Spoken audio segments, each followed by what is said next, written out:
ಏನು ನಾನು ಜನವರಿ ತಿಂಗಳಲ್ಲಿ ನಾನು ಅಧಿಕಾರ ವಹಿಸಿಕೊಂಡು ಅಧ್ಯಕ್ಷನಾಗಿ ನಾನು ಸುರ್ಜಕ್ನಳ್ಳಿ ಗ್ರಾಮ ಪಂಚಾಯಿತಿಯಲ್ಲಿ ಕೆಲಸ ಮಾಡೋಕ್ಕೆ ಸ್ಟಾರ್ಟ್ ಮಾಡಿದ್ದೀನಿ.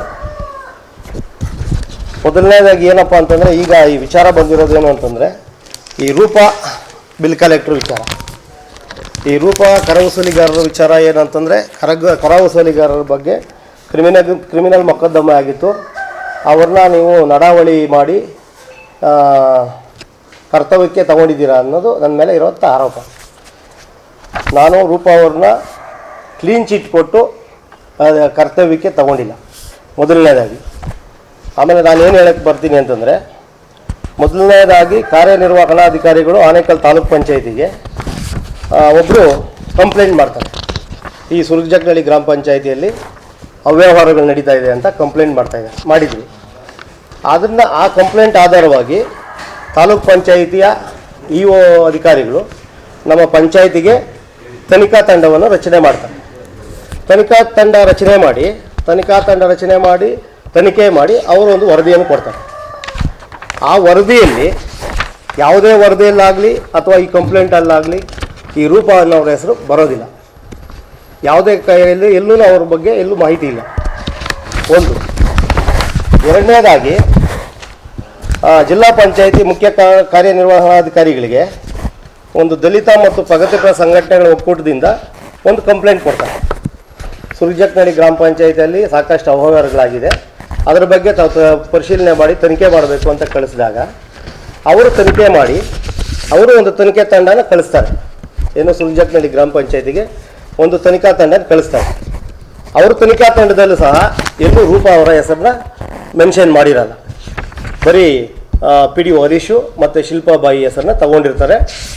ಆವಾಗ ಏನಾಗ್ತದೆ, ಆ ತನಿಖಾ ವರದಿ ಹೋಗಿದ್ದಾದಮೇಲೆ ಮತ್ತೆ ಜಿಲ್ಲಾ ಪಂಚಾಯಿತಿ CO ಮೇಡಮ್ ಅವರು ನಮ್ಮ ಪಂಚಾಯಿತಿ ಅವ್ರಿಗೊಂದು FIR ಮಾಡ್ತಾರೆ. ಏನು ಇವರೆಲ್ಲ ಈ ಇದರಲ್ಲಿ ಅಕ್ರಮದಲ್ಲಿ ಭಾಗಿಯಾಗಿದ್ದಾರೆ, ಕೂಡಲೇ ಇವ್ರ ಮೇಲೆ FIR ಮೊಕದ್ದಮೆ ದಾಖಲಾಗಿ FIR ಮಾಡಬೇಕು ಅಂತ ಕಳಿಸ್ತಾರೆ ತಾಲೂಕು ಪಂಚಾಯಿತಿಗೆ. ತಾಲೂಕು ಪಂಚಾಯಿತಿಯಿಂದ ಅರಕ್ಷ ಠಾಣೆಗೆ ಹೋಗ್ತದೆ, ಅವರು ಕಾನೂನು ರೀತಿಯಲ್ಲಿ ಇದು ಮಾಡ್ತಾರೆ. ಆದರೆ ಜಿಲ್ಲಾ ಪಂಚಾಯಿತಿ CO ಮೇಡಮ್ ಅವರು 112, 113 ಪ್ರಕಾರ ಈ ಬಿಲ್ ಕಲೆಕ್ಟ್ರು ಮತ್ತು ಕಂಪ್ಯೂಟರ್ ಆಪ್ರೇಟರ್ಗಳನ್ನ ಮತ್ತು ಇವ್ರನ್ನ ಪಂಚಾಯತಿಯವರೇ ತಗೊಳ್ಳೋದಾಗಲಿ ತೆಗೆಯೋದಾಗಲಿ ಪಂಚಾಯತಿಗೆ ಹಕ್ಕಿದೆ, ಅಧಿಕಾರ ಇದೆ ಅಂಥೇಳಿ ಅವರು ಒಂದು 112, 113 ಕಳಿಸ್ತಾರೆ. ಅದರ ಸಲುವಾಗಿ ನಾವು ಏನು ಮಾಡ್ತೀವಿ ಅಂತಂದರೆ, ಆಮೇಲೆ ಜಿಲ್ಲಾ ಪಂಚಾಯತಿ ವರದಿ ಬರುತ್ತೆ, ಅದರಲ್ಲಿ ಏನೇನಾಗಿದೆ, ಯಾವ ಕ್ರಮಗಳಾಗಿದೆ ಅನ್ನೋದ್ರ ಬಗ್ಗೆ ಕೊಡ್ತಾರೆ. ಅದಾದಮೇಲೆ ನಾನು 3ನೇ ತಾರೀಕು ಎಲ್ಲ ಸದಸ್ಯರಿಗೂ ನೋಟಿಸ್ ಕೊಡ್ತೀನಿ. ಸಾಮಾನ್ಯ ಸಭೆಗೆ ಎಲ್ಲ ಸದಸ್ಯರಿಗೂ ನೋಟಿಸ್ ಕೊಟ್ಟಿದ್ದೀನಿ. ಎಲ್ಲ ಸದಸ್ಯರು ನೋಟಿಸ್ ಪಡೆದುಕೊಂಡು ನೋಟಿಸ್ ತಗೊಂಡು ಸಿಗ್ನೇಚರ್ ಮಾಡಿರ್ತಾರೆ. ಅದಾದಮೇಲೆ 10ನೇ ತಾರೀಕು ನಾನು ಸಾಮಾನ್ಯ ಸಭೆಯನ್ನು ನಡೆಸಿರ್ತೇನೆ ನನ್ನ ಅಧ್ಯಕ್ಷತೆಯಲ್ಲಿ. ಆ ಅಜೆಂಡಾದಲ್ಲಿ ರೂಪ ಅವ್ರ ಬಗ್ಗೆ ಯಾವುದೇ ಅಜೆಂಡಾ ಇರಲ್ಲ. ಯಾರೊಬ್ಬರು ಸ್ನೇಹಿತರು ಕೇಳ್ತಾಯಿದ್ರು, ಅಜೆಂಡಾನೇ ಇಲ್ಲದೆ ಅವ್ರನ್ನ ತಗೊಂಡಿದ್ದಾರೆ, ಅವ್ರನ್ನ ಇದು ಮಾಡಿದ್ದಾರೆ, ಕ್ಲೀನ್ ಚಿಟ್ ಕೊಟ್ಟಿದ್ದಾರೆ ಅಂತ. ಅಜೆಂಡಾ ಇರಲಿಲ್ಲ. ಮೀಟಿಂಗ್ ನಡೀಬೇಕಾದ್ರೆ ಅವರು ಬಂದು ನಮಗೆ ಒಂದು ಅರ್ಜಿಯನ್ನು ಕೊಡ್ತಾರೆ. ಪಂಚಾಯಿತಿಯಲ್ಲಿ ಮೀಟಿಂಗ್ ನಡೀಬೇಕಾದ್ರೆ, ಸಾಮಾನ್ಯ ಸಭೆ ನಡೀಬೇಕಾದ್ರೆ ಒಂದು ಅರ್ಜಿ ಕೊಡ್ತಾರೆ. ನನ್ನ ಬಗ್ಗೆ ನಾನು ಯಾವುದೇ ಅವ್ಯವಹಾರ ಮಾಡಿಲ್ಲ, ನಾನು ಇಷ್ಟು ದಿನಗಳಿಂದ ಇಲ್ಲಿ ಕೆಲಸ ಮಾಡ್ತಾಯಿದ್ದೀನಿ, ನನ್ನಲ್ಲಿ ಯಾವುದೇ ಫೈನಾನ್ಷಿಯಲ್ ನಾನು ಮಿಸ್ಯೂಸ್ ಮಾಡ್ಕೊಂಡಿಲ್ಲ ಅಂತ ಒಂದು ಅರ್ಜಿ ಕೊಡ್ತಾರೆ. ನಾನು ಅದನ್ನು ಸಭೆಯಲ್ಲಿ ಇಡ್ತೀನಿ. ಎಲ್ಲ ಸದಸ್ಯರ ಸಮ್ಮುಖದಲ್ಲಿ 22 ಜನ ಸದಸ್ಯರ ಸಮ್ಮುಖದಲ್ಲಿಟ್ಟು ಇದನ್ನು ಚರ್ಚೆ ಮಾಡಿದಾಗ ನಾವು ಅವ್ರಿಗೆ ಏನು ಮಾಡ್ತೀವಿ ಅಂತಂದರೆ, ಸದರಿ ವಿಷಯದ ಬಗ್ಗೆ ರೂಪ ಕರವಸೂಲಿಗಾರರು ಸದರಿ ವಿಷಯದ ಬಗ್ಗೆ ಸಂಬಂಧಿಸಿದಂತೆ ರೂಪಾರವರು ಕರ ರೂಪ ನೀಡಿರುವ ಮನವಿ ಪತ್ರವನ್ನು ಸಭೆಯಲ್ಲಿ ಓದಿ ತಿಳಿಸಲಾಗಿ ಸಭೆಯಲ್ಲಿ ಹಾಜರಿದ್ದ ಸರ್ವ ಸದಸ್ಯರು ಸದರಿ ಕರವಸೂಲಿಗಾರಾದ ರೂಪಾರವರು 2018ರಿಂದ ಗ್ರಾಮ ಪಂಚಾಯಿತಿಯಲ್ಲಿ ವಸೂಲಿಗಾರರಾಗಿ ಶ್ರದ್ಧೆ ಮತ್ತು ನಿಷ್ಠೆಯಿಂದ ತನ್ನ ಕೆಲಸ ಕಾರ್ಯಗಳನ್ನು ನಿಭಾಯಿಸಿದ್ದು ಯಾವುದೇ ಅಕ್ರಮ ಹಾಗೂ ಹಣಕಾಸಿನ ಲೋಪದೋಷಗಳಿಂದ ಕಂಡುಬರುವುದಿಲ್ಲ. ಆದ್ದರಿಂದ ಸದರಿ ರೂಪಾರವರು ಕರವಸೂಲಿಗಾರರು ಕರ್ತವ್ಯದಲ್ಲಿ ಮುಂದುವರಿಯಲು ಸಭೆಯು ಸರ್ವಾನುಮತದಿಂದ ತೀರ್ಮಾನ ಮಾಡಿದೆ ಅಂತ ಆಗುತ್ತೆ. ಆದರೆ ಸರ್ವಾನುಮತದಿಂದ ಎಲ್ಲರೂ ಒಪಿನಿಯನ್ನು ಯಾವ್ದು ಯಾವುದೇ ಫೈನಾನ್ಷಿಯಲ್ ಇದಾಗಿಲ್ಲ ಅಂತ ಪಿ ಡಿ ಅವ್ರನ್ನ ಮತ್ತು ಸದಸ್ಯರನ್ನ ಎಲ್ಲರನ್ನೂ ಕರೆದು ಕೇಳಲಾಗಿ ಅವ್ರದ್ದು ಯಾವುದು ಫೈನಾನ್ಷಿಯಲ್ ಇದಿಲ್ಲ ಅಂತಂದರು. ಅದಾದಮೇಲೆ ನಾವು ಅದನ್ನು ಪತ್ರ ರವಾನಿಸಿ ಅನುಮತಿ ಪಡೆಯಲು ಸಭೆಯಲ್ಲಿ ಸರ್ವಾನುಮತದಿಂದ ತೀರ್ಮಾನಿಸಿ ಅನುಮತಿ ತೊಗೊಬೇಕಂತ ಮೇಲಧಿಕಾರಿಗಳಿಗೆ ಕಳಿಸ್ತೀವಿ. ಅದನ್ನು ನಾವು ಇಲ್ಲಿಂದ ರೆಜುಲೇಷನ್ ಮಾಡಿ ಇದನ್ನು ನಾವು ಆಕೆ ಕ್ಲೀನ್ ಚಿಟ್ ಕೊಟ್ಬಿಟ್ಟು ಇದಕ್ಕೆ ಕೆಲಸಕ್ಕೇನು ತೊಗೊಂಡಿಲ್ಲ. ನಾವು ಇದಕ್ಕೆ ಜಿಲ್ಲಾ ಪಂಚಾಯತಿಗೆ ತಾಲೂಕ್ ಪಂಚಾಯತಿಗೆ ಬರೀತೀವಿ, ತಾಲೂಕ್ ಪಂಚಾಯತಿಯಿಂದ ಜಿಲ್ಲಾ ಪಂಚಾಯತಿಗೆ ಹೋಗಿರುತ್ತೆ. ಅಲ್ಲಿಂದ ಬಂದಾಗ ಅದ್ರ ಮುಂದಿನ ಕ್ರಮ ತಗೊಳ್ಳೋಣ ಅಂತ ನಾವು ಅದನ್ನು ಕೈ ಬಿಟ್ವಿ. ಅದು ವಿಚಾರ ಬಿಟ್ಟರೆ ರೂಪ ಅವ್ರ ಬಗ್ಗೆ ನಾವು ಯಾವುದೇ ಅನುಕರಣೆ ಆಗಲಿ ಅನುಕಂಪ ಆಗಲಿ ಏನಿಲ್ಲ. ಸರ್ವ ಸದಸ್ಯರು ಎಲ್ಲರನ್ನೂ ಕೇಳಲಾಗಿ ಅವ್ರ ಒಪಿನಿಯನ್ನು ಯಾವುದೇ ಇಲ್ಲಿಗಲ್ ಆಕ್ಟಿವಿಟೀಸಲ್ಲಿ ಫೈನಾನ್ಷಿಯಲ್ ಇದರಲ್ಲಿ ಅವ್ರು ಭಾಗವಹಿಸಿಲ್ಲ ಅಂದಮೇಲೆ ನಾವು ಯಾಕೆ ಅವ್ರನ್ನ ಇದು ಮಾಡಬೇಕು ಅಂತಂದ್ರು. ಯಾಕಂದರೆ ಯಾವ ಕಂಪ್ಲೇಂಟಲ್ಲಿ ಅವ್ರ ಹೆಸರು ಬಂದಿಲ್ಲ, ಯಾವುದೇ ಇದರಲ್ಲಿ ಅವ್ರ ಹೆಸರನ್ನ ನಮೂದನೆ ಮಾಡಿರಲಿಲ್ಲ. ಹಂಗಾಗಿ ನಾವು ಈ ಸಭೆಯಲ್ಲಿ ತೀರ್ಮಾನ ಮಾಡ್ಕೊಂಡ್ವಿ. ಆಮೇಲೆ ಈ ಕಂಪ್ಲೇಂಟಲ್ಲಿ ಜಿಲ್ಲಾ ಪಂಚಾಯಿತಿ ಒಂದು ತನಿಖಾ ವರದಿಯಲ್ಲಿ ಅವರ ಹೆಸರನ್ನ ಸೂಚಿಸಿ ಅವರಿಗೆ ಒಂದು ಇದು ಕೊಟ್ಟಿದ್ದಾರೆ. ಅವ್ರದ್ದು 2 ಅಕ್ರಮಗಳಲ್ಲಿ ಅವ್ರು ಭಾಗಿಯಾಗಿದ್ದಾರೆ ಅಂತ 2 ಅವ್ರದ್ದು ಇದಿದೆ ಅಂತ. ಏನು ಅಂತಂದರೆ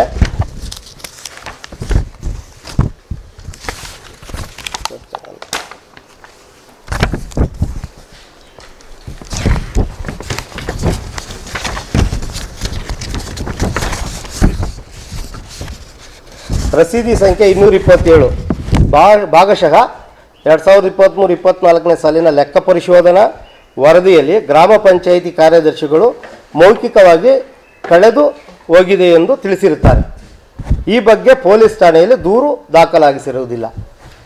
ಏನು ಮೌಖಿಕವಾಗಿ ಬಿಲ್ ಬುಕ್ಕು ಭಾಗಶಃ 227ನೇ ಪುಸ್ತಕ ರಸೀದಿ ಪುಸ್ತಕ ಕಳೆದೋಗಿದೆ ಅಂತ ಸಭೆ ಇವರು ಕಾರ್ಯದರ್ಶಿ ಆಗಿದ್ದವರು ಹೇಳಿಕೆ ಕೊಡ್ತಾರೆ, ಅದನ್ನೇ ನಮೂದನೆ ಮಾಡ್ಕೊಳ್ತಾರೆ. ಆದರೆ ಭಾಗಶಃ 227ನೇ ಪುಸ್ತಕ ಪಂಚಾಯಿತಿಯಲ್ಲೇ ಲಭ್ಯ ಇದೆ. ಅದರ ಬಗ್ಗೆ ತನಿಖಾ ವರದಿನೂ ಯಾರೂ ಬಂದು ಕೇಳಲಿಲ್ಲ. ತನಿಖಾ ವರದಿಯವರು ರೂಪನ ನಿಲ್ಲಿಸ್ಕೊಂಡು ಅವ್ರನ್ನ ಯಾವುದೇ ಪ್ರಶ್ನೆ ಕೇಳಲಿಲ್ಲ, ಬುಕ್ ಕೇಳಲಿಲ್ಲ. ಇದರಲ್ಲಿ ಸೇರಿಸ್ಬಿಡ್ತಾರೆ 227 ಭಾಗಶಃ ಬುಕ್ಕು ಕಳೆದೋಗಿದೆ ಅಂತ ಅವ್ರ ಮುಖ್ಯ. ಆದರೆ ಈ ಮೌಖಿಕವಾಗಿ ಹೇಳಿಕೆ ಕೊಟ್ಟಾಗ ಇದೇ ರೂಪ ಅನ್ನೋ ಕರವಸೂಲಿಗಾರರು ಅವರು ಮೆಟನರಿ ಲೀವಲ್ಲಿ ಹೋಗಿರ್ತಾರೆ. ಅವರು ಇಲ್ಲಿ ಇರಲ್ಲ, ಅವ್ರು ರಜೆ ಮುಖಾಂತರ ಹೋಗಿರ್ತಾರೆ. ಆಮೇಲೆ 2022-23ರಲ್ಲಿ 13 ರಸೀದಿ ಬಾಕಿ ಇದ್ದು ತಾಲೂಕು ಪಂಚಾಯಿತಿಗೆ ಸಲ್ಲಿಸಬೇಕಾಗಿರುತ್ತದೆ. ಇಲ್ಲಿಯವರೆಗೆ ಸಲ್ಲಿಸಿರುವುದಿಲ್ಲ. ಆದರೆ 22ರಲ್ಲೇ ಸಲ್ಲಿಸಿ ಅದಕ್ಕೆ ಅಕ್ನಾಲೇಜ್ಮೆಂಟ್ ತಗೊಂಡಿರ್ತಾರೆ.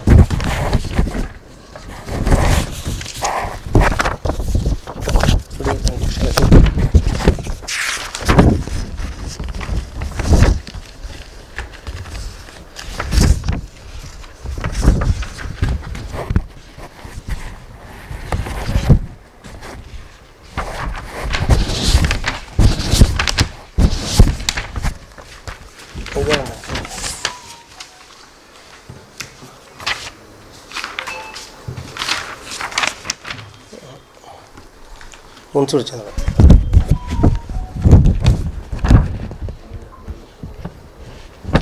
ನೋಡಿ.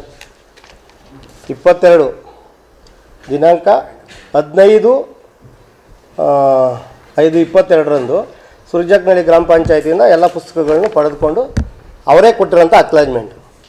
ಈ 2 ತನಿಖಾ ವರದಿಯಲ್ಲಿ ಏನು ಜಿಲ್ಲಾ ಪಂಚಾಯತಿ CO ಮೇಡಮ್ ಅವರು ಆದೇಶ ಮಾಡಿದರು, ಅದರಲ್ಲಿ ಆಕೆ ಬಗ್ಗೆ ಬಂದಿರೋಂಥ ಆರೋಪ ಏನು 225 ರಸೀದಿ ಪುಸ್ತಕ ಕಳೆದು ಹೋಗಿದೆ ಅಂತ ಹೇಳಿದ್ದಾರೆ ಅನ್ನೋದು ಒಂದು. ಎರಡನೇದಾಗಿ ಬಿಲ್ ಪುಸ್ತಕಗಳನ್ನು ತಾಲೂಕ್ ಪಂಚಾಯತಿಗೆ ಹ್ಯಾಂಡ್ ಓವರ್ ಮಾಡಿಲ್ಲ. ಆ 2 ಇಲ್ಲಿದೆ. ಅದೆರಡೂ ನಾವು ಇಲ್ಲಿ ಪರಿಶೀಲಿಸಲಾಗಿ ಪಂಚಾಯತಿಯಲ್ಲಿ ಲಭ್ಯ ಇದ್ದ ಕಾರಣ ನಾವು ಆಕೆ ಮೇಲೆ ರೆಜುಲೇಷನ್ ಮಾಡಿ ಮುಂದಿನ ಆದೇಶಕ್ಕೆ ತಾಲೂಕ್ ಪಂಚಾಯತಿ ಮತ್ತು ಜಿಲ್ಲಾ ಪಂಚಾಯತಿಗಳಿಗೆ ಕಳಿಸಿದ್ದೀವಿ.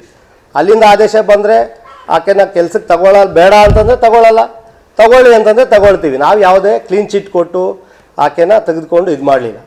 ಹಾಗಾಗಿ ತಮ್ಮೆಲ್ರಿಗೂ ನಾನು ಇದೊಂದು ವರದಿ ಹೇಳ್ತಾ ಇದ್ದೀನಿ. ಕಂಪ್ಲೀಟ್ ಎಲ್ಲ ತಮಗೆಲ್ರಿಗೂ ನಾನು ಎಲ್ಲ ಜೆರಾಕ್ಸ್ ಹಾಕಿ ಕೊಟ್ಟಿದ್ದೀನಿ. ದಯವಿಟ್ಟು ಏನಂತಂದರೆ ಆಡಳಿತ ಮಾಡೋದಕ್ಕೆ ನನಗೆ ತಾವೆಲ್ಲ ಸಹಕಾರ ಕೊಡಬೇಕು. ನಾನು ಕೇವಲ 4 ತಿಂಗಳಾಗಿದೆ ಇಲ್ಲಿ ಅಧಿಕಾರ ವಹಿಸ್ಕೊಂಡು. ಏನೋ ಒಂದು ಪಂಚಾಯತಿ ಅಭಿವೃದ್ಧಿ ಮಾಡೋಣ, ಪಂಚಾಯತಿಯಲ್ಲಿ ಅಭಿವೃದ್ಧಿ ಕೆಲಸಗಳಲ್ಲಿ ಒಂದು ಮುಂಚೂಣಿಯಲ್ಲಿ ತೋರಿಸೋಣ ಅನ್ನೋ ಉದ್ದೇಶ ಬಿಟ್ಟರೆ ನಾನು ಯಾರಿಗೋ ಏನೋ ಮಾಡಿ ಯಾರ್ದೋ ಒತ್ತಡಕ್ಕೆ ಇಲ್ಲಿ ಕೆಲಸ ಮಾಡೋದಕ್ಕೆ ಕೂತ್ಕೊಂಡಿಲ್ಲ. ಹಿಂದ್ಗಡೆ ಏನಾಗಿದೆ, ಏನು ಚರ್ಚೆ ಬೇಡ, ಅದೆಲ್ಲ ತಮಗೆಲ್ಲ ಗೊತ್ತಿದೆ. ಅದು ಕಾನೂನು ರೀತಿಯಲ್ಲಿ ತನಿಖೆ ಇದರಲ್ಲಿದೆ. ಆದರೆ ಉದ್ದೇಶಪೂರ್ವಕವಾಗಿ ಈ ಕಾಣದ ಕೈಗಳು ಹಿಂದ್ಗಡೆಯಿಂದ ನಮ್ಗೆ ತೊಂದರೆ ಕೊಡಬೇಕು ಅಂತಲೇ ಈ ಥರ ಎಲ್ಲ ಪಾಪ ಈಗೇನು ಗೊತ್ತಾ, ಮಾಧ್ಯಮಿಕರಿಗೆ ನಾವೇನು ಕೊಡ್ತೀವಿ ಅದನ್ನು ವರದಿ ಮಾಡ್ತಾರೆ. ನಾವೇನು ಕೊಟ್ಟರೆ ಅದು ವರದಿ ಮಾಡ್ತಾರೆ. ಅದನ್ನು ಸರಿಯಾಗಿ ವರದಿ, ಈಗ ತಪ್ಪಿದ್ರೆ ತಪ್ಪು ಅಂತೇಳಿ ನಾವಿಲ್ಲ ಅಂತ ಹೇಳೋದು. ಯಾರೇ ತಪ್ಪು ಮಾಡಿದ್ರು ಅದನ್ನು ದಂಡಿಸೋ ಹಕ್ಕು ಪ್ರತಿಯೊಬ್ಬ ಪ್ರಜೆಗೂ ಇದೆ. ಆದರೆ ಅನಾವಶ್ಯಕವಾಗಿ ಸುಮ್ಮನೆ ಅಪಪ್ರಚಾರ ಮಾಡೋದು ಒಂದು ಈಗಾಗಲೇ ನಮ್ಮ ಸುರ್ಜಕ್ನಹಳ್ಳಿ ಗ್ರಾಮ ಪಂಚಾಯತಿ ಬಗ್ಗೆ ತುಂಬ ಕೆಟ್ಟ ಒಂದು ಇದು ಬಂದ್ಬಿಟ್ಟಿದೆ. ದಯವಿಟ್ಟು ತಾವೆಲ್ಲ ಇದನ್ನು ತೊಳೆದಾಕೋದಕ್ಕೋಸ್ಕರ ನಿಮ್ಮನ್ನೆಲ್ಲ ಕರೆದಿರೋದು. ತಾವು ಏನು ಪರಿಶೀಲನೆ ಮಾಡಿ ಏನಿದ್ರೆ ವರದಿ ಅದನ್ನು ಪ್ರಸಾರ ಮಾಡಿ. ನಮಗೆ ಒಳ್ಳೆ ರೀತಿಯಲ್ಲಿ ಈಗ ಗ್ರೇಟರ್ ಬೆಂಗಳೂರು ಆಗಿದೆ, ಕಾಲಾವಕಾಶ ಕಡಿಮೆ ಇದೆ. ಸಾಧ್ಯವಾದಷ್ಟು ಕೆಲಸ ಮಾಡೋದಕ್ಕೆ ತಾವೆಲ್ಲ ಸಹಕಾರಿಯಾಗಬೇಕಂತೇಳಿ ತಮ್ಮಲ್ಲಿ ಮನವಿ ಮಾಡ್ತಾ, ಈ ಕಾಣದ ಕೈಗಳು ಯಾರ್ಯಾರು ಈ ಥರ ಪ್ರಚೋದನೆ ಮಾಡಿ ಈ ಥರ ಹೇಳಿಕೆಗಳು ಕೊಡಿಸಿ ಈ ಆಫೀಸಲ್ಲಿರೋಂಥ ರೆಕಾರ್ಡ್ಸ್ನ ತೊಗೊಂಡೋಗಿ ವಾಲಂಟ್ರಿ ಬೇರೆಯವ್ರ ಕೈಲಿ ಕೊಟ್ಟು ಈ ಥರ ಎಲ್ಲ ಮಾಡ್ತಾ ಇರೋದು ನಿಜವಾಗ್ಲೂ ಇದು ಖಂಡನೀಯ. ನಾನು ಖಂಡಿಸ್ತೀನಿ. ಮುಂದಿನ ದಿನಗಳಲ್ಲಿ ಅವ್ರು ಯಾರು ಏನೇ ದಾಖಲೆಗಳು ಎತ್ಕೊಂಡೋಗಿದ್ದಾರೆ ಅದ್ರ ಬಗ್ಗೆ ಎಲ್ಲ ನಾನು ನಿಮ್ಗೆ ವರದಿ ಕೊಡ್ತೀನಿ. ದಯವಿಟ್ಟು ಈ ಸಂದರ್ಭದಲ್ಲಿ ನಾನು ತಮ್ಮೆಲ್ಲರೂ ಕೈ ಮುಗಿದು ಕೇಳ್ಕೊಳ್ಳೋದು ಏನು ಅಂತಂದರೆ, ಯಾವುದೇ ವರದಿ ಮಾಡಬೇಕಾದ್ರೂ ಏನಾದರೂ ಲೋಪದೋಷಗಳಿದ್ದರೆ ಅದನ್ನು ಪರಿಶೀಲನೆ ಮಾಡಿ ನೇರವಾಗಿ ನೀವು ವರದಿ ಮಾಡಿ. ನಾನು ಅದಕ್ಕೆ ಯಾವುದೇ ರೀತಿ ಇದು ಮಾಡಲ್ಲ. ನನಗೆ ಈ ಅಧಿಕಾರ ಮಾಡೋದಕ್ಕೆ ಈ ಕಾಲಾವಕಾಶ ಕಡಿಮೆ ಇದೆ.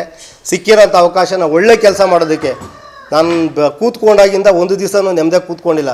ಬರೀ ಈ ಬಿಸಿಲು ಕಾಲ, ನೀರುಗಳ ತೊಂದರೆ, ಪ್ರತಿ ಊರುಗಳಲ್ಲಿ ಎಲ್ಲ ನಮ್ಮ ಸದಸ್ಯರುಗಳನ್ನ ಕೇಳಿ, ಪ್ರತಿ ಗ್ರಾಮಗಳಲ್ಲಿ ಕುಡಿಯೋ ನೀರಿಗೆ ಎಷ್ಟು ತೊಂದರೆ ಇತ್ತು. ಬೆಳಗ್ಗೆ ರಾತ್ರಿಯಿಂದ ಅರ್ಧ ಗಂಟೆಯಲ್ಲಿ ಒಂದು ಮೆಂಬರ್ ಫೋನ್ ಮಾಡಿದ್ರೆ ಕುಡಿಯೋ ನೀರಿನ ವ್ಯವಸ್ಥೆ ಮಾಡಿಕೊಟ್ಟಿದ್ದೀನಿ. ನಮ್ಮ ಜಿಲ್ಲಾ ಪಂಚಾಯತಿ ಮೇಡಮ್ ಅವರು ಅಷ್ಟೇ, ಸಿ ಒ ಮೇಡಮ್ ಅವರು ತುಂಬ ಒಳ್ಳೆಯವರಿದ್ದಾರೆ. ಅವರು ನಮ್ಗೆ ತುಂಬ ಸಹಕಾರ ಕೊಟ್ಟಿದ್ದಾರೆ.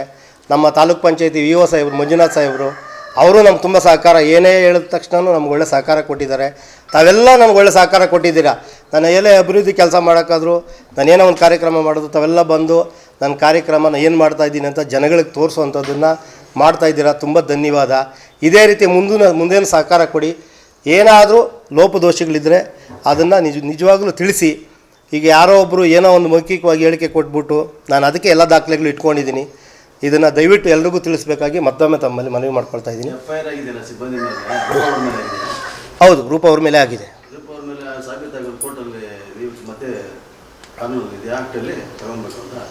ಯಾವುದನ್ನು ಅಲ್ಲ, ಈಗ 1,27,00,000 ಹಗರಣ ಅಂತ ಈ ತನಿಖಾ ವರದಿಯಲ್ಲಿ ಕೊಟ್ಟಿದ್ದಾರೆ. ಅದರಲ್ಲಿ ನಾನು ಏನಕ್ಕೆ ಕೇಳ್ತಾ ಇದ್ದೀನಿ ಅಂದರೆ, ರೂಪ ಅವರ ಹೆಸರು ಯಾವುದೇ ಕಂಪ್ಲೇಂಟಲ್ಲಿ ಮೆನ್ಷನ್ ಮಾಡಿರಲಿಲ್ಲ. FIR ಅಲ್ಲಿದೆ. ಹೌದು, ಕೋರ್ಟಲ್ಲೇ ತೀರ್ಮಾನ ಆಗಬೇಕು. ರೆಗ್ಯುಲೇಷನ್ ಹೆಂಗೆ ಮಾಡಿದ್ರು ಅಂದರೆ, ನಮಗೆ ಅವರು ಒಂದು ಲೆಟ್ರ್ ಕೊಡ್ತಾರೆ. ರೂಪ ಅವರು ಒಂದು ಲೆಟ್ರ್ ಕೊಡ್ತಾರೆ ನಾವು ಪಂಚಾಯತಿ ಸಭೆ ನಡಿಬೇಕಾದ್ರೆ. ಬಟ್ 112, 113 ಜಿಲ್ಲಾ ಪಂಚಾಯತಿ ನಮಗೆ ಬಂದಿರೋಂಥ ಇದು ಈ ಬಿಲ್ ಕಲೆಕ್ಟ್ರುಗಳು ಮತ್ತು ವಾಟರ್ ಮ್ಯಾನ್ಗಳಾಗಿರ್ಬೋದು, ಅವ್ರನ್ನ ನಾವೇ ತಗೋಬೋದು ಅಂತ ಇದೆಯಲ್ಲ, ಬಾಡಿ ತಗೋಬೋದು ಅಂತ. ಪೊಲೀಸ್ ಕೇಸ್ ಆಗಿಲ್ಲಂದ್ರೆ ನಿಮ್ಮ ಲೆವೆಲಲ್ಲಿ ಇದ್ದಾಗ ಪೊಲೀಸ್ ಕೇಸ್ ಆಗಿಲ್ಲಂದ್ರೆ ನೀವೇ ತಗೊಂಬೋದು ಅಂತ ತೀರ್ಮಾನ ಮಾಡೋದು. ಈಗ ಪೊಲೀಸ್ ಕೇಸ್ ಆದಾಗ ಸಾಬೀತಾಗೋದು ಇಲ್ಲಿ ಅಲ್ಲ ಸರ್. ಪೊಲೀಸ್ ಕೇಸ್ ಆಗಬೇಕಾದ್ರೆ ಇದು ಈಗ ಅವ್ರ ಮೇಲೆ ಪೊಲೀಸ್ ಕೇಸ್ ಅಂದರೆ ಅವ್ರ ಮೇಲೆ ಎನ್ಕ್ವೈರಿ ಇರೋದು ಯಾವ್ದು ಅವ್ರದ್ದು ಭಾಗಶಃ 227 ಬುಕ್ ಅಂತ ಹೇಳ್ತಾರೆ. 227 ಬುಕ್ ಇಲ್ಲೇ ಇದೆ ಸರ್. ನಾವು ಕ್ಲೀನ್ ಚಿಟ್ ಕೊಟ್ಟಿಲ್ಲ. ನಮಗೆ ಒಂದು ಅವರು ಒಂದು ಲೆಟರ್ ಕೊಡ್ತಾರೆ. ಮನವಿ ಕೊಟ್ಟಾಗ ನಾವು ಮನವಿನ ಪಂಚಾಯಿತಿಯಲ್ಲಿ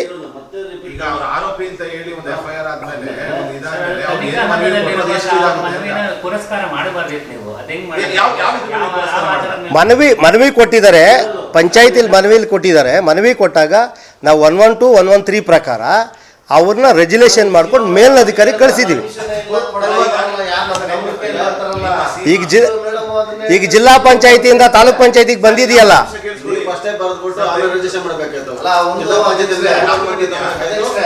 ನೀವು ಮಾಧ್ಯಮದವರು ದೂಷಣೆ ಮಾಡಬೇಡಿ. ಯಾಕೆಂತಂದ್ರೆ ಗೊತ್ತಿದೆ, ಇದೆಲ್ಲ ಹಿಸ್ಟ್ರಿ ಗೊತ್ತಿದೆ. ಈಗ ನಾವು ಕೂಡ ಯಾರು ಅಥೆಂಟಿಕೇಟೆಡ್ ಪರ್ಸನ್ ಅಂತ ಯಾರು ಇರ್ತಾರೆ ಅವ್ರನ್ನ ರಿಯಾಕ್ಷನ್ ಕೇಳಿ ಅವ್ರು ಏನ್ ರಿಯಾಕ್ಷನ್ ಕೊಟ್ಟಿರ್ತಾರೆ ಅದರ ಆಧಾರದ ಮೇಲೆ ಸುದ್ದಿ ಹಾಕಿರ್ತೀವಿ.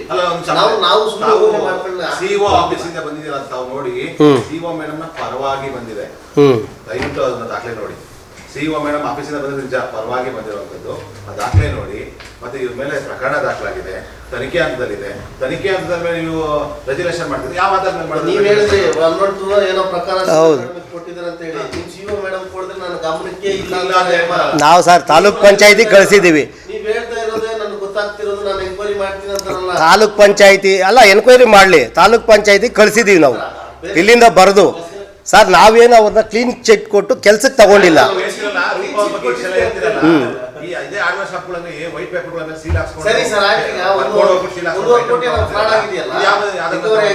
ಯಾವ ಸರ್? ಸರ್ ಒಂದು ಅದೇ ತನಿಖೆ ಹಂತದಲ್ಲಿದೆ, ಅದು ತನಿಖೆ ಹಂತದಲ್ಲಿದೆ. ತನಿಖೆ ಆಗಿ ಯಾರು ತಪ್ಪು ಮಾಡಿದ್ರೆ ಅವ್ರ ಪನಿಷ್ಮೆಂಟ್ ಆಗಲಿ, ಅದ್ರ ಬಗ್ಗೆ ನಾವು ಸರ್ ಇನ್ನೂ ತನಿಖೆ ಇಂದ ಮುಗ್ದಿಲ್ವಲ್ಲ, ತನಿಖೆ ಹಂತದಲ್ಲಿದೆ. ನಡಾವಳಿ ನನಗೆ ಅವರು ಮನವಿ ಕೊಟ್ಟರು, ಅಧ್ಯಕ್ಷರ ಅಪ್ಪಣೆ ಮೇರೆಗೆ ಮುಂದುವರೆದ ಇದು ಅಂತ ಇಟ್ಕೊಂಡು. ಸರ್ ಈಗ ರೂಪ ಅವರು ಮನವಿ ಕೊಟ್ಟರು, ನೀವು ಅದನ್ನ ರೆಸಲ್ಯೂಷನ್ ಮಾಡಿದ್ರಿ. ಹೌದು ಸರ್. ರಘು ಅವರು ಸರ್ ಅಲ್ಲ ಸರ್, ನಾನು ಹೇಳ್ತಾ ಇರೋದು ಬಿಲ್ ಕಲೆಕ್ಟ್ರು ಮತ್ತು ಕಂಪ್ಯೂಟರ್ ಆಪರೇಟರ್ನ ಬಾಡಿನೇ ಡಿಸೈಡ್ ಮಾಡಬೇಕು ಅಂತ ಜಿಲ್ಲಾ ಪಂಚಾಯತಿಯಿಂದಲೇ ಅಲ್ಲಿ 112 113 ಇದೆ. ನೀವು ತಮಗೆ ಕೊಟ್ಟಿದ್ದೀನಿ, ನೋಡ್ಕೊಳ್ಳಿ. ಈಗ 113 112 ನಲ್ಲಿ ಕೊಟ್ಟಿರುವಂತಹ ಒಬ್ಬ ಆರೋಪಿ ಇನ್ನ ಸಾಬೀತಾಗಿಲ್ಲ, ಆರೋಪ ಮಾಡಿದರೆ ಇಲ್ಲ ಅಂತ. ಆದ್ರೆ ತನಿಖೆಯಲ್ಲಿ ಅವೆರಡು ಇದೆ. ನೀವು ತೋರಿಸ್ತಾ ಇದ್ದೀರಿ ದಾಖಲೆಗಳನ್ನ. ತೋರಿಸಬೇಕಾಗಿರೋದು ಯಾರು? ರೂಪ ಅವರು ಅಲ್ಲಿ ಕ್ಲೀನ್ ಚೀಟ್ ಕೊಟ್ಟು ಬರಬೇಕು. ನೀವು ಕ್ಲೀನ್ ಚೀಟ್ ಕೊಡೋದಕ್ಕೆ ನಿಮ್ಗೆ ಅಧಿಕಾರ ಇಲ್ಲ, ಆಯ್ತಾ? ಅಲ್ಲಿ ಓಪನ್ ಆದ್ಮೇಲೆ ನೀವು ಅವ್ರ ಕೆಲಸಕ್ಕೆ ತಗೊಳ್ಬೇಕು ಅಂತ ನಿಮ್ಮ ಮೇಲಧಿಕಾರಿಗಳು ಇಒ ಆಗ್ಬೋದು, ಸಿಇಒ ಆಗ್ಬೋದು ಹೇಳ್ಬೇಕು. ನೀವ್ ಯಾರ ಅಧಿಕಾರ ನಾನು ತಗೊಳ್ಳೋದಿಕ್ಕೆ? ಅಲ್ಲ ಸರ್, ಈಗ ಇದ್ರ ಪ್ರಕಾರ ಬಾಡಿಗೆ ಹಕ್ಕಿದೆ ಅಂತ ಕೊಟ್ಟಿದಾರಲ್ಲ ಸರ್.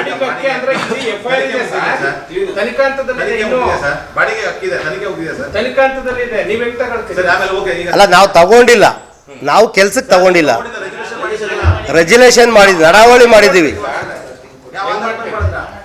ಮಾಡಿದೀವಿ. ಆಮೇಲೆ 7 ದಿವಸದ ಎಲ್ಲಾ ಸದಸ್ಯರಿಗೂ ಇದೇ ರೂಪ ಅವರು ವೈಟ್ ಪೇಪರ್ ಮೇಲೆ ಬರ್ಕೊಂಡು ಹೋಗ್ಬಿಟ್ಟು ಸೀಲ್ ಹಾಕ್ಸ್ಕೊಂಡು ಐಟಮ್ ತಗೊಂಡ್ಬರ್ತಾರಲ್ಲ, ಆ ದಾಖಲೆ ಎಲ್ಲಿದೆ ತೋರಿಸಿದ್ರೆ ಯಾವ್ದಕ್ಕೆ? ಯಾವ್ದು ಯಾವ ದಾಖಲೆ ಪುಸ್ತಕ?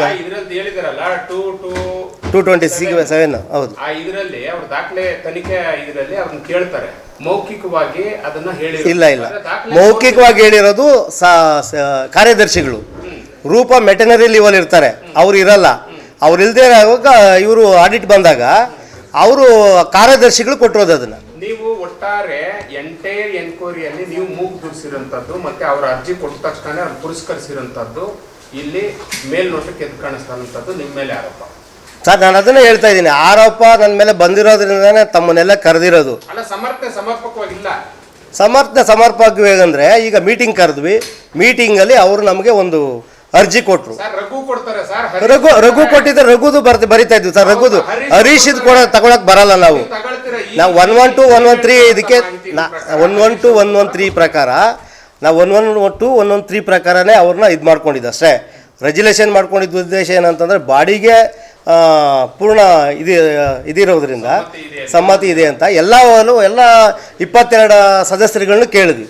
ನಾವೊಬ್ಬರೇ ಏನು ಡಿಸೈಡ್ ತಗೊಂಡಿಲ್ಲ. 22 ಸದಸ್ಯರು ಇಷ್ಟು ವರ್ಷಗಳಲ್ಲಿ ಅವ್ರದ್ದು ಯಾವುದೇ ಒಂದು ಇದು ಚಟುವಟಿಕೆ ಬಂದಿಲ್ಲ, ಮತ್ತು ಯಾವುದೇ ಕಂಪ್ಲೇಂಟ್ಸಲ್ಲಿ ಅವ್ರದ್ದು ಹಿಂದೆ ಬಂದಿಲ್ಲ ಅನ್ನೋ ಉದ್ದೇಶಕ್ಕೆ ನಾನು ಅವ್ರನ್ನೆಲ್ಲ ಒಪಿನಿಯನ್ ತಗೊಂಡು ರೆಜುಲೇಷನ್ ಮಾಡಿದೆ. ಇದರಲ್ಲಿ ಯಾವ ಒತ್ತಡನೂ ಇಲ್ಲ, ಅಥವಾ ನಮ್ಗೆ ಯಾವ ಇದೂ ಇಲ್ಲ, ಅಥವಾ ರೂಪನ ತಗೊಬೇಕು ಅನ್ನೋ ನಮ್ಗೆ ಉದ್ದೇಶನೂ ಇಲ್ಲ. ರಘು ಅವತ್ತು ಅರ್ಜಿ ಕೊಟ್ಟಿದ್ರು, ನಾನು ರಘುದೂ ರೆಜುಲೇಷನ್ ಮಾಡ್ತಿದ್ದೆ. ರಘು ಬಂದು ಅರ್ಜಿನೂ ಕೊಟ್ಟಿಲ್ಲ. ನಾವು ನಿಮ್ಮ ಮೇಲೆ ಒತ್ತಡ ಇದೆ ಅಂತಿಲ್ಲ, ಕಾನೂನು ಬಾಹಿರವಾಗಿ ನೀವು ಸಭಾ ನಡವಳಿ ಮಾಡಿ ಅವರು ತಗೊಂಡು ರಿಜಿಸ್ಟ್ರೇಷನ್ ಮಾಡಿ ಕಳಿಸಿದೆ. ಪೂರ್ವಾನುಮತಿ ತೊಗೊಬೇಕಾಯ್ತು, ಇಲ್ಲ ಅದು ಕೇಸಲ್ಲಿ ವಜಾ ಆದ್ಮೇಲೆ ನೀವು ತೊಗೊಬೇಕಾಯ್ತು. ಕೇಸಲ್ಲಿ ವಜಾ ಆಗಿಲ್ಲ, ಇನ್ನೂ ಎನ್ಕ್ವೈರಿನಲ್ಲಿದೆ, ಆಗಲೇ ನೀವು ತಗೊಂತಿರಿದ್ರೆ ಇದ್ರದ್ದು ನಾವು ತಗೊಂಡಿಲ್ಲ ಸರ್. ಅವ್ರನ್ನ ರೆಜುಲೇಷನ್ ಮಾಡಿ ಕಳಿಸಿದ್ದೀವಿ. ಆಮೇಲೆ ಅವ್ರದ್ದು ಏನಕ್ಕೆ ಅಂತಂದರೆ 227 ಒಂದು ಬುಕ್ಕು, ಅದು ಪಂಚಾಯತಿಲೇ ಇತ್ತು, ಅದಿಲ್ಲ ಅಂತ ಕೊಟ್ಟಿದ್ರು. ಅದು ಪಂಚಾಯತಿಲೇ ಇದೆ, ಪಂಚಾಯತಿ ಹ್ಯಾಂಡ್ ಓವರಲ್ಲೇ ಇದೆ, ಇಲ್ಲೇ ಇದೆ ಅದು ಪಂಚಾಯತಿಲಿ. ಮಾಡ್ಬೇಕಾಗಿರೋದು ಯಾರು? ಪಂಚಾಯಿತಿಯ ಪಂಚಾಯತಿ ತನಿಖಾ ತಂಡನ ನ್ಯಾಯ ಅಥವಾ ಜುಡಿಷಿಯರಿ ಇದರಲ್ಲಿದೆ FIR ಆದ್ಮೇಲೆ ಅವ್ರು ತೀರ್ಮಾನ ಮಾಡ್ಬೇಕು. ನೀವ್ ಯಾಕೆ ಅದನ್ನ ಮೇಲೆ ಹೇಳ್ಕೊಡ್ತೀರಿ? ನಾವೊಂದು ಮಾಡಿ ಕಳಿಸಿದ್ದೀವಿ ಸರ್ ಅವರಿಗೆ, ತಾಲೂಕ್ ಪಂಚಾಯತಿಗೆ ಮತ್ತು ಜಿಲ್ಲಾ ಪಂಚಾಯತಿಗೆ ವರದಿ ಕೇಳೋದು ಕಳಿಸಿದ್ದೀವಿ. ಅವರು ಒಪಿನಿಯನ್ ಕೊಟ್ಟಿದ್ರೆ ನಾವು ಅದನ್ನು ಮುಂದಿನ ಆದೇಶ ಬಿಟ್ಟಿದ್ದೀವಿ. ಅದನ್ನು ಅಲ್ಲಿಗೆ ನಾವು ಕಳಿಸಿದ್ವಿ. ಅದಾದಮೇಲೆ ತಿರುಗಿ ನಾವು ಅದನ್ನು ಇದಕ್ಕೆ ಹೋಗಲಿಲ್ಲ. ಅದೇನಾಗಿ ಬರುತ್ತೋ ಅಂತ ಬಿಟ್ಟು ಕಾಯ್ತಾ ಇದ್ವಿ ಅಷ್ಟೇ. ನೀವು ಆ ರೆಸಲ್ಯೂಷನ್ ಅಲ್ಲೂ ಬರಿಬೇಕಾಗಿತ್ತು, ಇವ್ರ ಮೇಲೆ FIR ಇದಿದೆ, ಇನ್ನು ತನಿಖಾ ವರದಿ ಬರಬೇಕಿದೆ ಅಂತಿಮವಾಗಿ. ಅದಾದ ನಂತರ ನಾವು ಅದನ್ನ ಮೇಲಾಧಿಕಾರಿಗಳ ಗಮನಕ್ಕೆ ತಂದು ಕ್ರಮ ತಗೊಳ್ತೀವಿ ಅಂತ ಬರ್ತಿದ್ದೀರಾ? ಜಿಲ್ಲಾ ಪಂಚಾಯತಿ ಪೂರ್ವಾನುಮತಿ ತಗೊಂಡಿದ್ದೀರಾ? ಇಲ್ಲ, ತನಿಖಾ ಅಧಿಕಾರದ ಬರ್ದಿಲ್ಲ. ಹೌದು, ಇಒಗೆ ಅಂತಾನೆ ನಾವು ರೆಜುಲೇಷನ್ ಮಾಡಿ ಕಳಿಸಿದ್ದೀವಿ. ಇಲ್ಲಿಂದ ಇವಾಗ ಬರ್ದಿದ್ದೀವಿ, CO ಬರ್ದಿದ್ದಾರೆ. FIR ಆಗಿರೋದು ನಿಜ ಅಲ್ವಾ? ಅದನ್ನು ಸೇರಿಸಿದ್ದೀರಾ ಅದರಲ್ಲಿ? ಇಲ್ಲ, ಅದನ್ನು ಸೇರಿಸಿಲ್ಲ. ಯಾಕೆ ಅರ್ಜಿ ಕೊಟ್ಟವಾಗ ಮಾತ್ರ ಅದನ್ನ ಮೆನ್ಷನ್ ಮಾಡ್ತೀರಿ, ಮತ್ತೆ ಇವ್ರ ಮೇಲೆ ಇಂತ ದೂರ ಇದೆ ಸರ್, ಸಭೆಯಲ್ಲಿ ಬಂದಿಲ್ಲ ಅಂತ ಯಾಕೆ ಬರ್ದಿಲ್ಲ ನೀವು? ಸಭೆಯಲ್ಲಿ ಅವ್ರು ಅರ್ಜಿ ಕೊಟ್ಟಾಗ ಎಲ್ಲರ ಸರ್ವ ಸದಸ್ಯರ ಒಂದು ಒಪಿನಿಯನ್ ತಗೊಂಡು ನಾವು ಅದನ್ನು ಬುಕ್ಕಲ್ಲಿ ರೆಜುಲೇಷನ್ ಮಾಡಿಸಿದ್ವಿ. ಎಲ್ಲ ಸದಸ್ಯರ ಒಪ್ಪಿಗೆ ಮೇರೆಗೆ. ಬೇರೆ ಒಪಿನಿಯನ್ ಬೇರೆ. FIR ಆಗಿದೆ. FIR ಅನ್ನ ಅವರು ಕ್ಲೀನ್ ಚೀಟ್ ತಗೊಂಡಾದ್ಮೇಲೆ ಕ್ರಿಮಿನಲ್ ಕೇಸ್, ಅದು ಸಾಮಾನ್ಯ ಕೇಸ್ ಅಲ್ಲ, ಪ್ರಕರಣ ಅಲ್ಲ. ಸಾಮಾನ್ಯ ಪ್ರಕರಣ ಆಗಿದ್ರೆ ಅದೊಂಥರ. ಆದ್ರೆ ಇಲ್ಲಿ FIR ದಾಖಲಾಗಿರೋದ್ರಿಂದ ಅದರಿಂದ ಅವ್ರು ಹೊರಬರ್ಬೇಕು. ಫಸ್ಟ್ ಅಲ್ಲಿ ಸಾಬೀತು ಮಾಡ್ಕೊಂಡು ಆಮೇಲೆ ಗ್ರಾಮ ಪಂಚಾಯತಿಗೆ ವರದಿ ಕೊಟ್ಟಿದ್ರೆ, ಅವ್ರು ರಿಕ್ವಿಜೇಷನ್ ಕೊಟ್ಟಿದ್ರೆ ನೀವು ಕನ್ಸಿಡರ್ ಮಾಡ್ಬೋದು. ಅಲ್ಲಿನ್ನ ಇದೇ ಆಗ್ಲಿಲ್ಲ. ಈಗ ಉಳಿದಂತವ್ರಿಗೆ ಏನಾಗ್ತದೆ, ಕೆಲವರಿಗೆ ಒಂದು ಕಣ್ಣಿಗೆ ಸುಣ್ಣ ಒಂದು ಕಣ್ಣಿಗೆ ಬೆಣ್ಣೆ ಅನ್ನೋಂಥದ್ದು ಬರ್ತದೆ ಇಲ್ವೋ? ಯಾರೇ ಆಗ್ಲಿ ಅಲ್ಲ, ಖಂಡಿತ ಬರುತ್ತೆ. ಈಗ ರಘು ಅವ್ರು ಬಂದು ಅವರು ಇದಕ್ಕೆ ಕೊಟ್ಟಿದ್ರೆ, ಅರ್ಜಿ ಕೊಟ್ಟಿದ್ದಿದ್ರೆ ಎಲ್ಲ ಸದಸ್ಯರು ಒಪಿನಿಯನ್ ತಗೊಂಡು ಇದು ಮಾಡಿದ್ವಿ. ಆಮೇಲೆ ರಘುದು ಏನಪ್ಪ ಅಂತಂದರೆ, ಇನ್ನೊಬ್ಬ ರಘುದು ಅವ್ರದ್ದು ಎಲ್ಲ ಇದರಲ್ಲಿ ಕೇಸಲ್ಲಿ ಎಂಟ್ರಿ ಇತ್ತು. ಏನು ಅವ್ರನ್ನ ಕಂಪ್ಲೇಂಟಲ್ಲಿ ಬರೆದಿದ್ರು ಮತ್ತು ಎಲ್ಲದರಲ್ಲೂ ಬರೆದಿದ್ರು ಅವ್ರ ಹೆಸರನ್ನ. ಹಾಗಾಗಿ ಆಮೇಲೆ ಅವ್ರು ಬಂದೂ ಇಲ್ಲ. ಸಭೆ ನಡಿಬೇಕಾದ್ರೆ ಬಂದು ಅರ್ಜಿ ಕೊಟ್ಟಿದ್ದು, ಅದನ್ನು ಪರಿಶೀಲನೆ ಮಾಡಿ ಅದನ್ನು ಬೇಕಾದ್ರೆ ಇದು ಮಾಡಿದ್ವಿ. ನಮ್ಗೆ ಒಂದು ಕಣ್ಣು ಸುಣ್ಣ ಅದರ ಅವಶ್ಯಕತೆನೇ ಇರಲಿಲ್ಲ. ಅವರೂ ಬಂದು ಕೊಟ್ಟಿದ್ರೆ ಅವ್ರದ್ದು ರೆಜುಲೇಷನ್ ಮಾಡಿ ಕಳಿಸ್ತಾ ಇದ್ವಿ. ಸಂಪೂರ್ಣ ನಡಾವಳಿಯನ್ನ ಬರ್ದಿಲ್ಲ, ಅವ್ರ ಮೇಲೆ FIR ಆಗಿರುವಂಥದ್ದು ಇಂಥ ಕಾರಣಕ್ಕೆ ಸರ್, ಅದು ಇದು ಮೀಟಿಂಗ್ ಎಲ್ಲ ಮುಗಿಯೋ ಹಂತದಲ್ಲಿದ್ದಾಗ ಅವರು ಅರ್ಜಿ ತಂದು ಕೊಟ್ಟಿದ್ದು. ನಾವು ಮೀಟಿಂಗಲ್ಲಿ ಅಜೆಂಡಾದಲ್ಲಿ ರೂಪ ಅವ್ರದ್ದು ನಾವು ಇಟ್ಕೊಂಡೇ ಇರಲಿಲ್ಲ. ಯಾಕಂದ್ರೆ ಅದು ನಮ್ಮ ಅಜೆಂಡಲ್ಲಿ ಇಲ್ಲ. ನಾವು ಬೇರೆ ಕುಡಿಯೋ ನೀರ್ದು ಮತ್ತು ಬೀದಿ ಲೈಟ್ಗಳ ನಿರ್ವಹಣೆದು 7 ತಿಂಗಳಿಂದ ಮೀಟಿಂಗ್ ಆಗಿರಲಿಲ್ಲ ಸಾಮಾನ್ಯ ಸಭೆ. ಅದೇ ಹೇಳ್ತಾ ಇರೋದು, ರೂಪ ಅವ್ರ ಇಶ್ಯೂ. ಇಲ್ಲಿ ಸಾಮಾನ್ಯ ಸಭೆಯಲ್ಲಿ ಏನೇನು ನಡಾವಳಿಗಳು ಮಾಡಿದ್ರೆ ಅದು ಇಶ್ಯೂ ಅಲ್ಲ. ಅದೇ ರೂಪ ಅವ್ರದ್ದು ಪ್ರಕರಣ ದಾಖಲಾಗಿರುವಂಥದ್ದು ನಿಮ್ಮ ಗಮನಕ್ಕಿತ್ತು. ಅವ್ರ ಕೆಲ್ಸಕ್ಕೆ ಬರ್ತಾ ಇದಾರೆ ಇಲ್ಲ ಅನ್ನೋಂಥದ್ದು ಇಡೀ ಸಭೆಗೆ ಗೊತ್ತಿತ್ತು. PDO ಏನು ಮಾಡ್ತಾ ಇದ್ರಾಗ ರೆಸಲ್ಯೂಷನ್ ಬರೆಯುವಾಗ ಅವ್ರ ಬಗ್ಗೆ ಏನೇನಿದೆ ಅನ್ನೋಂಥದ್ದು, ಅವರ ಹಿಂದೆ ಇರುವಂತಹ ಒಂದು ಆರೋಪಗಳನ್ನು ನೀವು ಆ ಸಭಾ ನಡವಳಿಯಲ್ಲಿ ಬರೆದಿದ್ರೆ ಇಷ್ಟು ಗೊಂದಲ ಆಗ್ತಾ ಇರಲಿಲ್ಲ. ನೀವೇ ಮಾಡಿ ಮಾಧ್ಯಮದ ಮೇಲೆ ಯಾಕೆ ಆಗ್ತೀರಿ? ಇಲ್ಲ, ಮಾಧ್ಯಮದ ಮೇಲೆ ನಾನು ಆಗ್ತಾ ಇಲ್ಲ. ಮಾಧ್ಯಮದಲ್ಲಿ ಸುಮ್ಮನೆ ಮಿಸ್ಕಮ್ಯುನಿಕೇಶನ್ ಆಗುತ್ತೆ ಅನ್ನೋದಕ್ಕೋಸ್ಕರ ನಾನು ಕ್ಲಾರಿಫಿಕೇಶನ್ ಕೊಡ್ತಾ ಇರೋದು. ಮಾಡಿರೋದೇ ನೀವು, ಮಿಸ್ಕಮ್ಯುನಿಕೇಶನ್ನೇ ನಿಮ್ಮದು. ರೆಸಲ್ಯೂಷನ್ ಕಾಪಿ ಕೊಡಿ ಸರ್. ಅದು ರೆಸಲ್ಯೂಷನ್ ಕಾಪಿಯಲ್ಲಿ FIR ಕಾಪಿಯ ಸಂಪೂರ್ಣ ವಿವರವನ್ನು ಮರೆಮಾಚಿ ನೀವು ಅವ್ರು ಕೊಟ್ಟಿರೋಂಥ ರಿಕ್ವಿಜೇಷನ್ನ ನೀವು ಕನ್ಸಿಡರ್ ಮಾಡಿ ಅದನ್ನು ಬರೆದಿರೋಂಥದ್ದೇ ನಮಗೆ ಅನುಮಾನಕ್ಕೆ ಎಡೆ ಮಾಡಿಕೊಟ್ಟಿರೋದು. ಅದರಲ್ಲಿ ಯಾರ್ದು ಹೇಳಿಕೆ ತಗೊಳ್ಬೇಕು ಅಂತ ಏನು ಇಲ್ಲ. ಅಲ್ಲ, ಇದು ರಿಕ್ವಿಜೇಷನ್.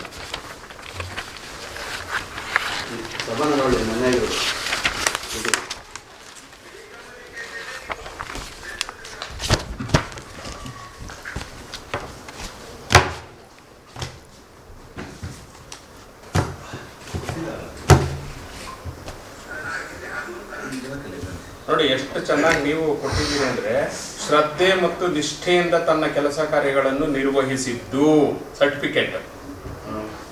ಯಾವುದೇ ರೀತಿಯಲ್ಲಿ ಯಾವುದೇ ಅಕ್ರಮ ಹಾಗೂ ಹಣಕಾಸಿನ ಲೋಪದೋಷಗಳು ಕಂಡು ಬರುವುದಿಲ್ಲ, ಆದ್ದರಿಂದ ಅಂತ ಸೇರಿಸಿದ್ವಿ. ಇದು ನಿಮ್ಮ ಸರ್ಟಿಫಿಕೇಟ್ ಅಲ್ಲ ಸರ್? ಅಲ್ಲ ಸರ್, ಈಗ ಹಣಕಾಸು ಏನಾದರೂ ಮಿಸ್ ಆಗಿದ್ರೆ ಒಂದು ದೂರು ಅಂತಂದ್ಮೇಲೆ ಆರೋಪಿ. ಸರ್, ನಾನು ಹೇಳೋದು ಕ್ಲೀನ್ ಚಿಟ್ ಸರ್, ನೀವು ಕ್ಲೀನ್ ಚಿಟ್ ಅಲ್ಲ ಸರ್.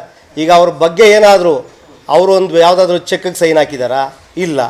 ಅವ್ರು ಯಾವುದಾದ್ರೂ ದುಡ್ಡು ರೆಮಿಟೆನ್ಸ್ ಕಟ್ಟೋದ್ರಲ್ಲಿ ಮಿಸ್ ಮಾಡಿದಾರಾ? ಇಲ್ಲ ದುಡ್ಡು ತೊಗೊಂಡೋಗಿ ಅವ್ರೇನಾದ್ರೂ ದುಡ್ಡನ್ನ ಮಿಸ್ಯೂಸ್ ಮಾಡ್ಕೊಂಡಿದ್ದಾರಾ? ನಾನು ಅದರಲ್ಲಿ ಹೇಳೋದ್ರ ತಪ್ಪೇನಿದೆ? ಈಗ ಅಲ್ಲಲ್ಲ ಸರ್, ಎಲ್ಲ ಮೆಂಬರ್ಗಳು, ಎಲ್ಲ ಸದಸ್ಯರು ಅವ್ರ ಬಗ್ಗೆ ಯಾವುದೇ ಬ್ಯಾಡ್ ಒಪಿನಿಯನ್ಸ್ ಇಲ್ಲ ಸರ್.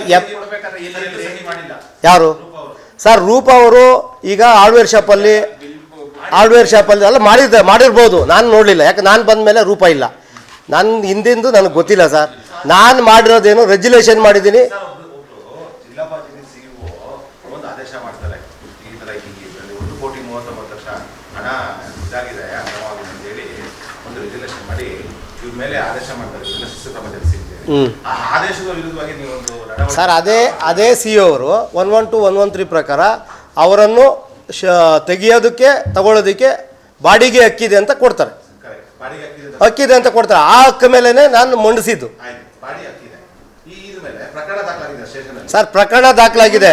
ಈಗ ನಮಗೆ ಜಿಲ್ಲಾ ಪಂಚಾಯತಿ ಹೆಡ್ ಆಫ್ ಇದು ಏನು ನಮಗೆ ಬರುತ್ತೆ ಅದ್ರ ಪ್ರಕಾರ ನಾವು ರೆಗ್ಯುಲೇಷನ್ ಮಾಡಿದ್ದೀವಿ ಅಷ್ಟೇ. ಅವ್ರನ್ನ ತಗೊಂಡಿಲ್ಲ ಕೆಲಸಕ್ಕೆ, ತಗೊಳ್ದೆ ನಾವು ಕಳಿಸಿದ್ದೀವಿ.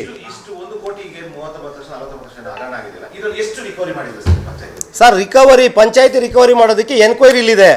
ಪಂಚಾಯತಿಯವ್ರು ರಿಕವರಿ ಮಾಡೋಕ್ಕೆ ಬರಲ್ಲ. ಯಾರು ರಿಕವರಿ ಮಾಡಬೇಕು ಅಂತಂದರೆ ಜಿಲ್ಲಾ ಪಂಚಾಯತಿ ತನಿಖಾ ವರದಿ ಬರಬೇಕು, ಅದಕ್ಕೆ ಡಿಪಾರ್ಟ್ಮೆಂಟ್ ಇದೆ, ಇದೆ ಡಿಪಾರ್ಟ್ಮೆಂಟ್ ಎನ್ಕ್ವೈರಿ ಆಗಬೇಕು. ಅದೆಲ್ಲ ಆದಾಗ ಅವ್ರು ತನಿಖೆ ಮಾಡಿ ಆಗಿದ್ರೆ ಮುಟ್ಕೊಳ್ಳಿ ಹಾಕ್ಕೊಳ್ಳಿ.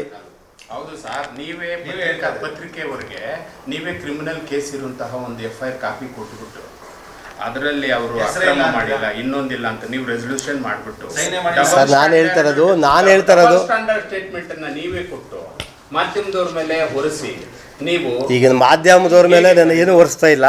ಅಲ್ಲ, ನಾನು ಹೇಳ್ತಾ ಇರೋದು ಯಾವುದೇ ಇದರಲ್ಲಿ ರೂಪ ಅವ್ರದ್ದು ಮೆನ್ಷನ್ ಆಗಿಲ್ಲ.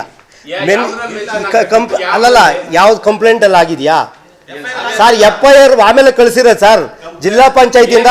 ಸರ್ ಈಗ ಒಂದು ಹೇಳ್ತೀನಿ, ಈಗ ಸರ್ ಒಂದೇ ಸರಿ ಏಕ್ದಮ್ ಈಗ ನಿಮ್ದು ಯಾವುದೇ ತನಿಖೆ ವರದಿಲ್ಲ ಏನಿಲ್ಲ, ಈಗ ಮೌಖಿಕವಾಗಿ ಏನೋ ಒಂದು ಇದು ಟೈಪ್ ಮಾಡಿಬಿಟ್ಟು ನಾವು ಇವ್ರದ್ದು ಅಫೆನ್ಸ್ ಅಂತ ಕಳಿಸ್ಬಿಟ್ಟ ತಕ್ಷಣ ಅದು ಸರಿನಾ ಸರ್? ದಾಖಲೆ ಇದೆ. ಸರ್ ದಾಖಲೆ ನಾವು ಪರಿಶೀಲನೆ ಮಾಡಿ 227 ಸರ್ 227 ಮತ್ತೆ ಅವ್ರದ್ದು ಏನು ಕೊಟ್ಟಿಲ್ಲ ಅಂತ ಕಂಪ್ಲೇಂಟ್ ಮಾಡಿದ್ದಾರೆ ಸರ್. ಅವ್ರನ್ನ FIR ಮಾಡಿರೋ ಉದ್ದೇಶ ಯಾವುದರಿಂದ ಸರ್? ಅಲ್ಲಲ್ಲ ಇರಿ ಸರ್, ಅವ್ರನ್ನ FIR ಹೌದು 227 ಮತ್ತೆ ಬಿಲ್ ಬುಕ್ ಕೊಟ್ಟಿಲ್ಲ ಅಂತ ಹೇಳ್ತಾರೆ, ಕಂಪ್ಲೇಂಟ್ ಅಲ್ಲಿ ಮೆನ್ಷನ್ ಮಾಡ್ತಾರೆ. ಅವ್ರ ಬಿಲ್ ಬುಕ್ ಕೊಟ್ಟಿರೋದಕ್ಕೆ ಅಕ್ನಾಲೆಜ್ಮೆಂಟ್ ಇದೆಯಲ್ಲ ಸರ್? ಅದನ್ನ ನೀವು ಕೋರ್ಟ್ ಸಬ್ಮಿಟ್ ಮಾಡ್ತೀರಾ ಸರ್? ಸಬ್ಮಿಟ್ ಈಗ ಮೇಲೆ ಆರೋಪ ಇದೆ, ಆ ಆರೋಪಿ ಹೋಗಿ ಆರೋಪಿ ಸರ್ ಕಾನೂನು ರೀತಿಲಿ ಏನೇನಾಗುತ್ತೋ ಅದೆಲ್ಲ ಆಗಲಿ ಸರ್. ನಾನು ಅದನ್ನ ಕ್ವಶನ್ ಮಾಡ್ತಾ ಇಲ್ಲ. ಕಂಪ್ಲೇಂಟ್ ಆಗಿದೆ, ಇದಾಗಿದೆ. ಬಟ್ ನಮಗೆ ಈ ಕಂಪ್ಲೇಂಟಲ್ಲಿ 2 ಮೆನ್ಷನ್ ಮಾಡಿರ್ತಾರೆ. ಒಂದು ಪುಸ್ತಕ ಕಳೆದೋಗಿದೆ ಅಂತ, ಇನ್ನೊಂದು ಅವರು ರಸೀದಿ ಬುಕ್ ಕೊಟ್ಟಿಲ್ಲ ಅಂತ. ಅದು ಮೇಲ್ನೋಟಕ್ಕೆ ಗೊತ್ತಾಗುತ್ತೆ ಎಲ್ರಿಗೂ. ಪುಸ್ತಕ ಕಳೆದೋಗಿಲ್ಲ, ಪಂಚಾಯತಿಲೇ ಇದೆ. ಆಮೇಲೆ ರಸೀದಿ ಬುಕ್ ಕೊಟ್ಟಿರೋದಕ್ಕೆ ಅವರೇ ಅಕ್ನಾಲೆಜ್ಮೆಂಟ್ ತಗೊಂಡಿದ್ದಾರೆ. ಅದನ್ನು ಇಟ್ಕೊಂಡು ನಾವು ರೆಗ್ಯುಲೇಷನ್ ಮಾಡಿದ್ದೀವಿ, ಮೇಲಧಿಕಾರಿಗಳು ಕಳಿಸಿದ್ದೀವಿ. ಅವರು ಡಿಸ್ಮಿಸ್ ಆದರೂ ಮಾಡಲಿ, ಸಸ್ಪೆಂಡ್ ಆದರೂ ಮಾಡಲಿ, ಪನಿಷ್ಮೆಂಟ್ ಆದರೂ ತಗೊಳ್ಳಿ ಈ ಮುಖಾಂತರ. ಅದಾದಮೇಲೆ ತನಿಖೆ ವರದಿಯಲ್ಲಿ ಏನು ಸರ್? ಇಲ್ಲ ಸರ್, ಬಂದಿಲ್ಲ. ಅವ್ರನ್ನ ಸಸ್ಪೆಂಡ್ ಮಾಡಿಲ್ಲ ಸರ್. ಅವ್ರನ್ನ ಜಿಲ್ಲಾ ಪಂಚಾಯತಿಯಿಂದ ಸಸ್ಪೆಂಡ್ ಮಾಡಿದರೆ ನಾವು ಅದನ್ನು ತಗೊಳ್ತಾ ಇರಲಿಲ್ಲ. ಅವ್ರನ್ನ ಸಸ್ಪೆಂಡ್ ಎಲ್ಲೂ ತೋರಿಸಿಲ್ಲ ಸರ್. ಇವಾಗ PDOನ ಮತ್ತು ಕಾರ್ಯದರ್ಶಿನ ಸಸ್ಪೆಂಡ್ ಮಾಡಿದ್ದಾರೆ. ಅದೇ ರೀತಿ ಇವ್ರನ್ನ ಸಸ್ಪೆಂಡ್ ಮಾಡಿದರೆ ನಾವು ಅದನ್ನು ಕ್ವಶನ್ ಮಾಡ್ತಾ ಇರಲಿಲ್ಲ. ಅವ್ರನ್ನ ಸಸ್ಪೆಂಡ್ ಮಾಡಿಲ್ಲ. 112, 113ಗೆ ಪಂಚಾಯತಿಗೆ ಹಾಕಿದ್ರು. ಮತ್ತೆ ಆ ಪಂಚಾಯತಿ ಏನು ಜಿಲ್ಲಾ ಪಂಚಾಯತಿಯಿಂದ ಬಂತು ಅದನ್ನು ಇಟ್ಕೊಂಡು ನಡವಳಿ ಮಾಡಿದ್ವಿ. ಅವರೊಂದು ಹೇಳಿಕೆ ಕೊಟ್ಟರು, ಒಂದು ಲೆಟ್ರ್ ಕೊಟ್ಟರು. ಆ ಲೆಟ್ರಿಗೆ ನಾವು ಬರ್ಕೊಂಡು ಕಳಿಸಿದ್ದೀವಿ ಮುಂದಿನ ಆದೇಶಕ್ಕೆ. ಅಲ್ಲಿಂದ ಏನು ಬರುತ್ತೋ ಅವ್ರಿಗೇನು ಪನಿಷ್ಮೆಂಟ್ ಆಗುತ್ತೋ ನಾನು ಅದಕ್ಕೆ ಅಗ್ರಿ. ನಾನು ಯಾವುದೇ ಅದಕ್ಕೆ ಇದಿಲ್ಲ. ರೂಪ ಅವರು ಬಂದರೂ ಅಷ್ಟೇ, ಬರ್ದಿರೋ ಅಷ್ಟೇ, ನಮಗೇನು ಬೇರೆ ಒಬ್ಬರು ತಗೊಳ್ತೀವಿ, ಕೆಲಸ ಮಾಡ್ತೀವಿ. ನಾವು ಕೆಲಸ ಮಾಡಿರೋದಕ್ಕೆ ಈ ಸರ್ವ ಸದಸ್ಯರ ಒಂದು ಅಭಿಪ್ರಾಯ ತಗೊಂಡು ಇವೆಲ್ಲ ಇಟ್ಕೊಂಡು ನಾನು ನಡವಳಿ ಮಾಡಿರೋದು ನಿಜಾನೇ.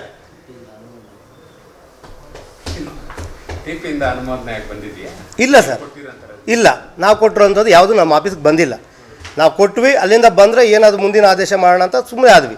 ಮತ್ತೆ ನಾವು ಅದರ ಚರ್ಚೆನೂ ಮಾಡಿಲ್ಲ. ರೂಪ ವಿಚಾರವಾಗಿ ನಾವೆಲ್ಲೂ ಹೋಗಿ ಯಾರು ಕ್ವಶನೂ ಮಾಡಲಿಲ್ಲ. ನಮ್ಮ ಕರ್ತವ್ಯ ಏನಿತ್ತು ಇಲ್ಲಿಂದ ಬರೆದು ಅಲ್ಲಿ ಕಳಿಸಿದ್ದೀವಿ. ಅಲ್ಲಿಂದ ಅವರು ಡಿಸ್ಮಿಸ್ ಮಾಡಿದ್ರೆ ಅಗ್ರಿ, ಸಸ್ಪೆಂಡ್ ಮಾಡಿದ್ರು ತೊಂದರೆ ಇಲ್ಲ.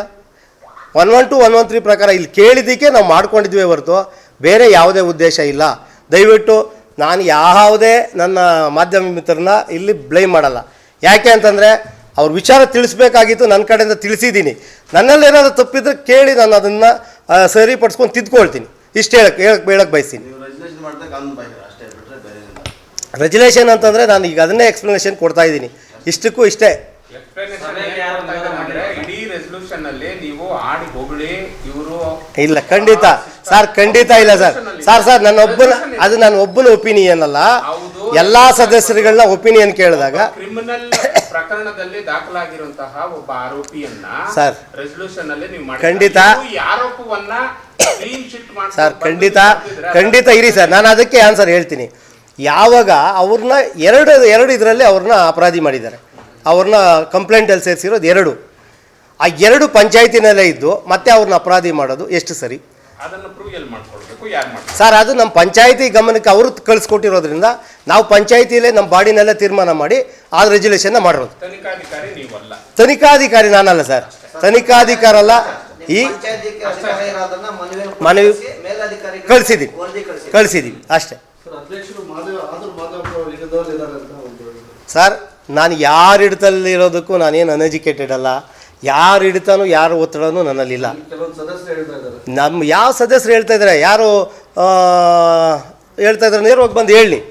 ನಾನು ಯಾಕೆ ಇನ್ನೊಬ್ಬರು ಹಿಡಿತದಲ್ಲಿರಬೇಕು? ನನಗೆ ಒಂದು ಸಾಮಾನ್ಯ ಜ್ಞಾನ ಇಲ್ವಾ? ನನಗೂ ವಿದ್ಯಾವಂತ ಇದ್ದೀನಿ. ನಾನು ಬಾಬಾ ಸಾಹೇಬ್ ಅಂಬೇಡ್ಕರ್ ಅವರ ಸಂವಿಧಾನದ ಸಂವಿಧಾನದ ಇದರಲ್ಲಿದ್ದೀನಿ. ಅವ್ರ ಸಂವಿಧಾನ ಏನಿದೆ ಸಂವಿಧಾನದ ಅಡಿಯಲ್ಲಿ ಇದ್ದೀನಿ. ಪಂಚಾಯತ್ ರಾಜ್ ಆಕ್ಟ್ ಏನಂತ ತಿಳ್ಕೊಂಡಿದ್ದೀನಿ. ನಾನಿಲ್ಲಿ ಅಧಿಕಾರ ನಡೆಸ್ತಾ ಇದ್ದೀನಿ. ನಾನು ಯಾರು ಒತ್ತಡನೂ ಇಲ್ಲ, ನಾನು ಯಾರು ಕಪಿ ಮುಷ್ಟಿಲಿ ಇಲ್ಲ. ಆ ಥರ ಹೇಳೋರು ಕಾಣದ ಕೈಗಳೇನಾದ್ರು ಇದ್ದರೆ ನೇರವಾಗಿ ಬಂದು ಮೀಡಿಯಾ ಮಿತ್ರ ಮುಖಾಂತರ ಹೇಳಲಿ, ಸಂದೇಶ ಕೊಡಲಿ. ನಾನು ಅದಕ್ಕೆ ತಲೆ ಬಾಗ್ತೀನಿ.